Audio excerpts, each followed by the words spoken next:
Hey, what it do, guys? This is Venge. I want to talk about these, sort of my experience with the Logitech peripheral ecosystem. For anybody else who might be curious about what my user experience has been so far, maybe you're considering buying some of these peripherals, but I've bought quite a few over the years, and I kind of want to talk a little bit about what my thoughts on those were. So, first of all, this is the G915 full-size wireless Lightspeed. Um, and then over here we have the Powerplay charge pad. On top of that we have the G903 Lightspeed mouse as well. And then that's just for what's on the desk. And then up in the setup we have the G502, I want to say, external desktop speaker system. I might have to look into that again, but back here we have the subwoofer unit, and then up here we have the two speakers that go along with that. Now they do have the light sync for the Logitech application, which is pretty cool. I think this is the only model of external speakers that have this, so it's kind of nice. As far as quality goes, I've had one other set of speakers from them. I can't really tell a difference. Maybe that's more of an audiophile thing, but I really just like the way these things look up here. And then up here we also have the Pro X wireless headset as well. This thing has been fantastic, super comfortable. It's got the leather ear cups, but in the box it also comes with cloth ones, so you can use whatever your preference is. Of course, if you had for a couple years and one of those wears down, it's nice to have that extra set of ear cups as well. You can slap them bad boys on there, and then you're ready to rock. Surprisingly light, but really good construction. It's got a nice soft leather headband, super adjustable rails here. They make like a really nice, satisfying clicking noise. And then it's surprisingly light, despite these being metal. Maybe these are aluminum, I'm not too sure. But my experience with this thing has been pretty good. It's a very comfortable headset. So if you're in the market for a wireless headset, I think that'd be a solid option. I haven't really had a bad experience with that headset yet. Now for the keyboard's really nice. This is linear switches, so it's just soft key presses. It's wireless, so you got your switch up here, and you got sort of a lot of your standard features. The higher end wireless keyboards. You got your macro buttons here on the side, your media control buttons here. The volume dial is really nice, and over here you can turn your RGB on and off from the keyboard itself. And you have your Bluetooth, and then this button right here is a really nice feature. So this button here, you can go into the Logitech application. You can actually disable keys when you press that button, so you don't like accidentally fat finger different keys when you're playing certain games. Maybe you don't want to, play a horror game, freak out, and hit the wrong key or something. I don't know. I personally don't really use that feature too much, but it's just nice to have. And then up here you've got your M buttons. These are going to be for your different presets on the light sync. So this and as well as the mouse actually store onboard presets. So as you can see on my screen here, I have the Logitech software loaded up here. You can see all the different products that connect to it, where you can control them, but you can also go in and they sort of have these functions here where you can store the settings on the board itself. So you can completely close out of this app. You don't have to use the app at all. You can just put them on the board, turn the keyboard on, your mouse on, and it'll load those profiles automatically. It is a little finicky, especially with the keyboard. The mouse and everything works fine, but for some reason I have had some issues with the onboard stuff. So with the as far as the G915 keyboard is concerned, so maybe something to keep in mind. Additionally, another big gripe I have with this keyboard is it is using, let me see if you guys can see that. That's a micro USB, not USB-C. It's not really what we like to see in 2024, but that's sort of just what we're dealing with. Maybe this keyboard, I do know the G900 peripherals have been around for a couple years now, so maybe we'll see the USB-C on some updates when they eventually get released for the next generation of those. And then with the one moment. Now with the mouse here, the mouse is pretty nice.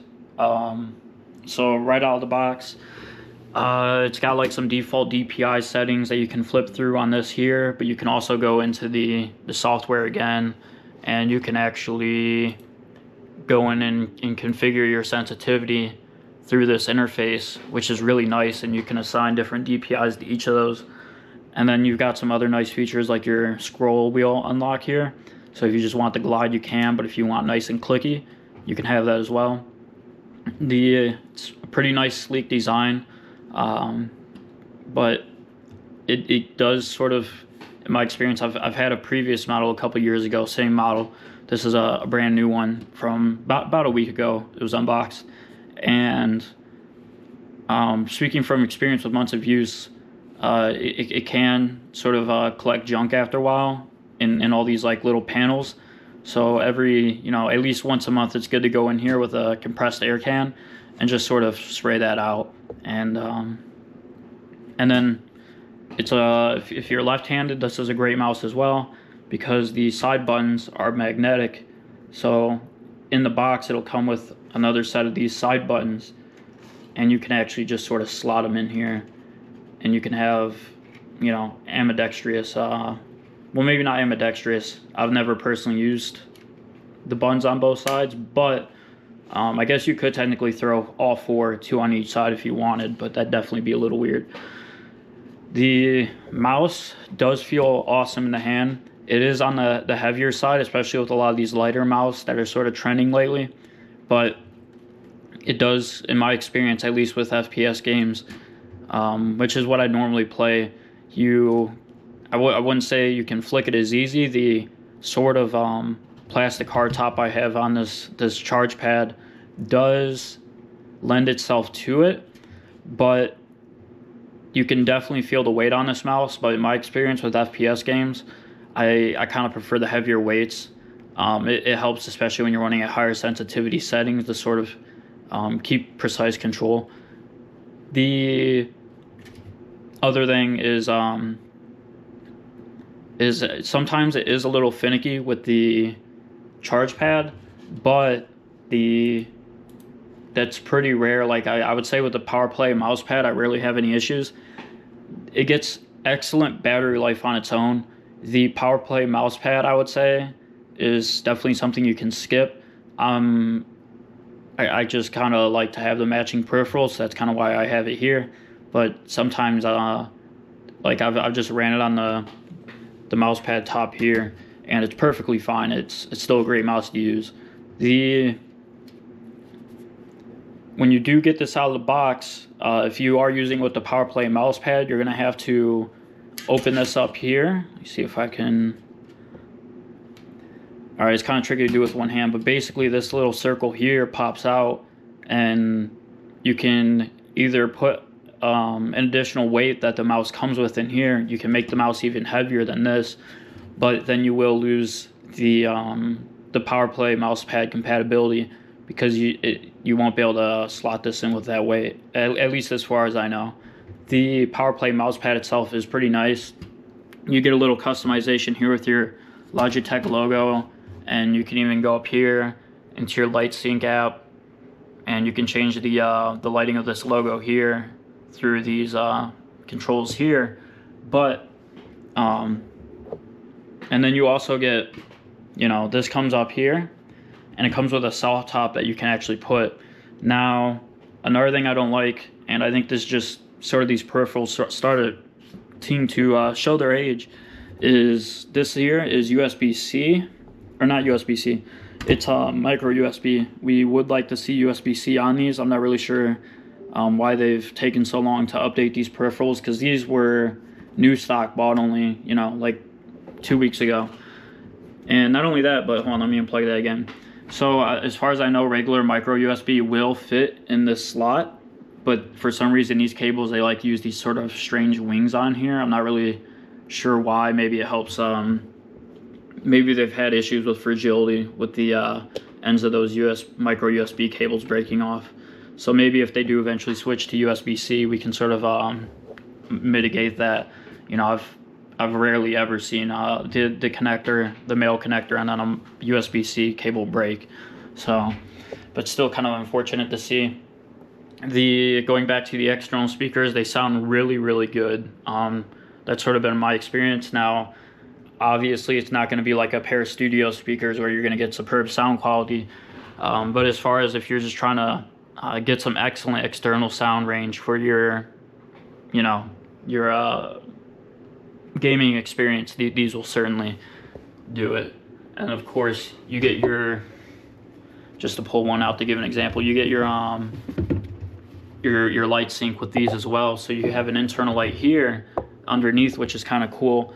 But then if we go into our software down here, you can see here, you can go into your light sync, and you can actually, that back is its own light as well. I just have it sort of turned off, but you can even, if we come back up here, you also get additional lighting through the back. So these really just sort of set the atmosphere. You can also, something really cool through this software is you can actually go in and set different profiles for your applications when you're using these different peripherals. Now if we go down here to this is when I have set up where it actually uses a screen sampler, and it'll sample different portions of the screen, and then it'll choose its lighting based on that. So if we go back down here to the desktop now, where I have this wallpaper, different parts of the keyboard now light up according to the section of the screen it's sampling, as well as the speakers up here. It's just going to be more muted in this case because the wallpaper is just, it's kind of, you know, it's not a very vibrant wallpaper, but it is a very nice one. So that's kind of just my experience with these. I wanted to talk about it a little bit. Maybe I'll make some other videos getting into some of the different stuff. Like right now I'm sort of testing out this microphone setup with the sound mixer from Five Fine, as well as their one of their dynamic microphones. I forget the name, but it's been pretty okay so far, but I'm just waiting a couple more weeks before I get my full opinion on those. But yeah, that's kind of just it. So one other thing that I should mention about these is, now out of the box, all these peripherals come with all the cabling you need, so you don't got to run out and buy, you know, these micro USB cables. But again, it is just a shame that these aren't really USB-C in 2014. But who knows? Maybe we'll see some USB-C top line Logitech stuff in the future. If you are looking for something a little bit different, but also Logitech, their Pro line stuff is pretty good from what I've heard, and I believe those are using USB-C. Now, whether or not that's going to sort of take the place as Logitech's flagship peripheral lineup, I'm not sure, to be honest.